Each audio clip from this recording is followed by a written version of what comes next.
Na wakati huo wakazi wa Kisimani wamekashifu viongozi ambao wamesema wamekuwa wakihitilafiana na serikali kufikisha maendeleo kwenye maeneo hayo.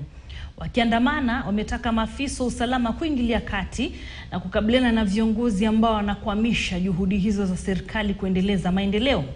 Inadaiwa kuwa baadhi ya viongozi walisambaratisha mkutano wa mwaniaji kiti cha naibu mwenyekiti wa UDA kaunti ya Machakos, Anastasia Muthini, mwendo alipokuwa akitoa misaada ya vyakula katika eneo bunge la Yatta.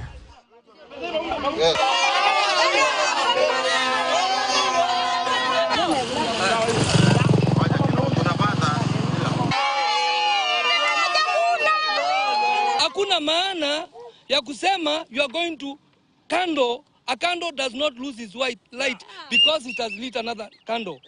Kama mheshimiwa aliona chakula imeletwa, na chakula ikakuja kwa heshima ikafika. Sasa yeye anasimama anasema hii chakula haijatosha, ama sisi anasema ati watu wa Yatta waliitisha ndoano hawakuitisha samaki. Sasa this is the question. Ule mama kama alienda akalete unga, kwa nini na yeye asilete mboga?